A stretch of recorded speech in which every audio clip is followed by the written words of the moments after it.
తన కుమారుడి మృతికి న్యాయం చేయాలంటూ అసెంబ్లీ వద్ద తల్లిదండ్రుల ఆందోళన. సింగరాయకొండ మండలంలోని శ్రీ చైతన్య నవోదయ కోచింగ్ సెంటర్ విద్యార్థి తౌషిక్ మృతి తమ కుమారుడిని చంపి ఆత్మహత్యగా చిత్రీకరిస్తున్నారు అంటూ ఆవేదన. 5 నిమిషాల ముందు నవ్వుతూ మాట్లాడిన అబ్బాయిని చంపేశారంటున్న తల్లిదండ్రులు. స్కూల్ యాజమాన్యం, విద్యాశాఖ, పోలీసు యంత్రాంగం కొమ్మక్కై కేసును నీరు గారుస్తున్నారంటున్న తల్లిదండ్రులు. శ్రీ చైతన్య నవోదయ స్కూల్ గుర్తింపుని రద్దు చేయాలని డిమాండ్స్. అసెంబ్లీ వద్ద ఆందోళన చేస్తున్న తల్లిదండ్రులను అరెస్ట్ చేసిన పోలీసులు. 20 days అవుతుంది సార్ మా బాబు చనిపోయి.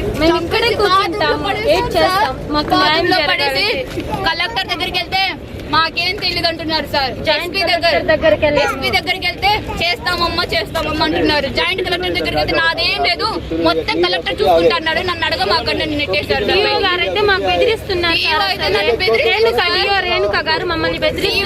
మమ్మల్ని బెదిరించింది సార్. మీ ఫీజు మీకు ఇప్పిస్తాము అది ఇది అంటున్నారు. ఫీజు ఇప్పిస్తే పిల్లడు వస్తాడా సార్? చనిపోయిన పిల్లడు వస్తాడా సార్? చెప్పండి. చంపిన వాళ్ళకి శిక్ష పడాలి సార్, అంతే. ఆ స్కూల్ సీజ్ చేయాలి, ఇష్టం వచ్చిన చోట చెప్పుకోండి అని భయపెడుతున్నారు సార్ మమ్మల్ని.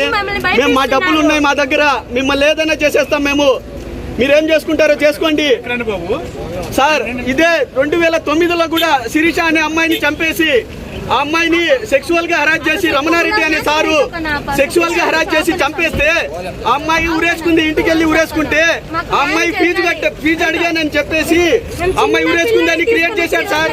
ఆ అమ్మాయి వాంటెడ్ గా రమణారెడ్డి నా చావుకు కారణం అని రాసి పెట్టి మరి చనిపోయింది సార్. రమణారెడ్డి నా చావు కారణం అని రాసి పెట్టి చనిపోయింది సార్. ఎంత దారుణం సార్. పేదోడంటే బతకడానికి లేదా సార్ మన సొసైటీలో?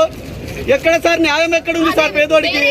ఇప్పటికి చేసేసేవాళ్ళు సార్ న్యాయము. మేము ముస్లింస్ అని ఇప్పుడు వరకు స్పందించలే లేదు సార్. ప్రతి ఒక్కరు నెట్టేస్తున్నారు మమ్మల్ని, ప్రతి ఒక్కరు నెట్టేస్తున్నారు సార్.